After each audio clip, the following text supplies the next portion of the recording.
Welcome to this explainer. Today we are embarking on a genuinely fascinating journey. We're going to be drawing heavily from Dr. Kem's absolutely brilliant cinematic experimental video to dive into the hidden chemistry of something sitting in your refrigerator right this very second. We're going to demystify the exact chemical processes used to analyze the calcium carbonate content of eggshells. Basically, we're taking a virtual tour of the analytical lab to see exactly how scientists crack nature's calcium code, breaking down the complex structural engineering of these everyday objects into hard, precise data. Here is our roadmap for today's tour. We're going to start with the eggshell's secret identity, then compare diverse shells in nature, look at the classic back titration, explore EDTA and colorful indicators, heat things up with thermogravimetry, and finally, crack the calcium code. All right, Section 1, the eggshell's secret identity, uncovering the inorganic skeleton. So how do we actually measure what makes an eggshell so strong? It's a really great question that perfectly blends biology and chemistry. Because beneath that seemingly simple surface, eggshells are primarily composed of a very specific mineral structure, the calcite polymorph of calcium carbonate. But here's the thing, it's not just a solid block of chalk. This rigid inorganic skeleton is intricately held together by a biological protein matrix. It's this precise, almost engineered combination that gives an eggshell its remarkable resilience and strength, perfectly protecting the life developing inside. Moving on to Section 2, comparing nature's diverse shells, from hens to ostriches. It is absolutely fascinating to see the sheer consistency of nature's design across entirely different classes of animals.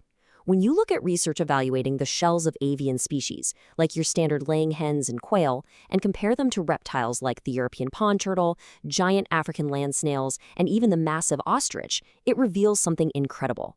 Their calcium carbonate content ranges from a highly concentrated 84% all the way up to an astonishing 98%. And sitting right there at the top of the chart, boasting the absolute highest concentration of calcium carbonate, is the ostrich. But despite containing such a massive amount of rigid mineral, this structural armor operates on an incredibly tiny scale. Across these diverse species, the actual thickness of the eggshell ranges from a mere 0.08 millimeters to just 1.89 millimeters. It's an absolute marvel of natural engineering. So, that brings us to the big question. How do chemists actually measure that calcium content so precisely when we're dealing with something so thin? Let's get into the lab. Section 3. The classic back titration, solving the puzzle backwards. Okay, so this procedure is all about deliberately overshooting your target and then measuring backwards. First, chemists mask out about 1 gram of dried powdered eggshell. Then they pipette a very specific excess amount, exactly 25 milliliters, of 1 molar hydrochloric acid right onto the shells. You have to heat the sample to force the reaction to go to complete completion. After adding a few drops of an indicator, you titrate the leftover unreacted acid with a standardized solution of sodium hydroxide. By figuring out exactly how much acid is left over, you can calculate exactly how much was used up by the eggshell itself. Kind of like solving a puzzle in reverse. So the absolutely crucial point here is the underlying chemical reaction.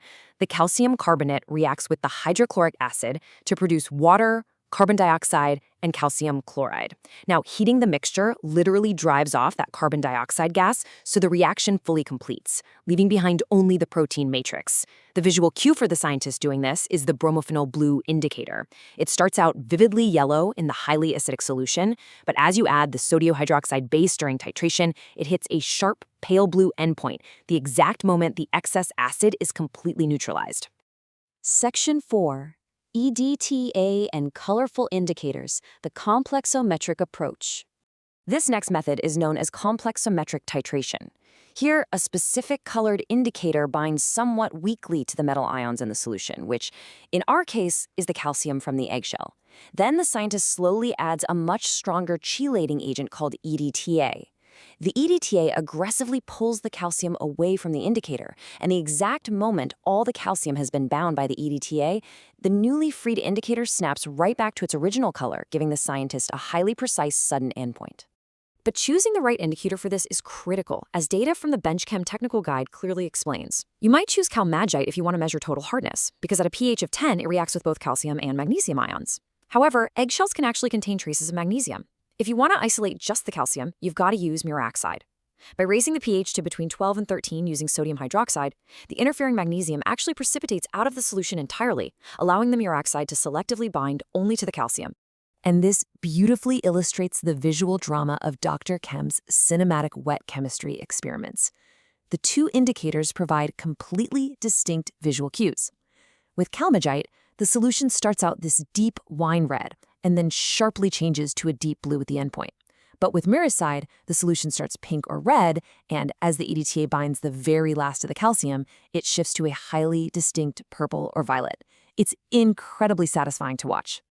Section 5. Heating things up. Thermogravitometry. Thermal analysis of shells. So, this quote from a CaCO journal article highlights a much more modern technique called thermogravimetry. Traditionally, students might bake eggshells in a muffle furnace for hours and hours to isolate the calcium.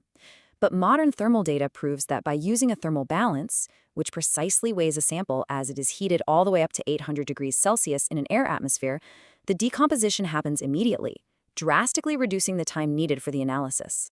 Think of this process like systematically burning away all the fluff to expose a hidden skeleton. As the temperature steadily rises, it happens in 3 distinct stages. Between 25 and 226 degrees Celsius, any residual water just evaporates. Then, from 226 to 574 degrees, that biological protein matrix, the organic glue holding the shell together, simply burns away. Finally, between 574 and 769 degrees, the calcium carbonate itself breaks down, releasing carbon dioxide gas into the air and leaving behind pure calcium oxide. By tracking a thermogravimetric curve, scientists can actually watch this happen in real time.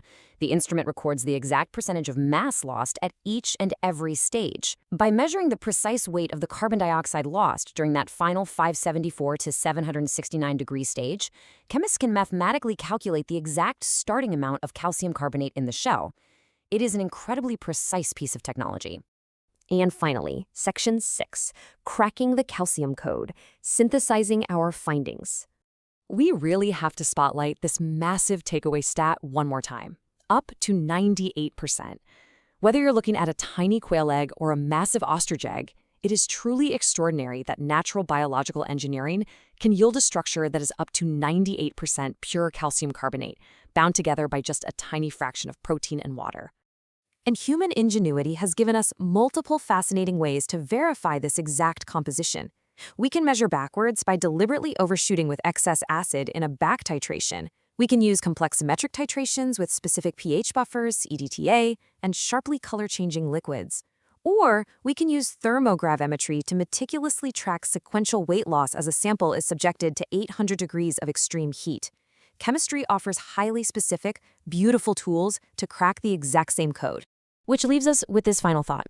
If so much complex, beautiful science, from biological engineering to advanced instrumental analysis, is hidden within something as incredibly common as the shell of your breakfast egg, what other hidden molecular secrets are waiting to be uncovered in the everyday objects right in the palm of your hand? Keep questioning, keep exploring, and thank you so much for joining me on this explainer.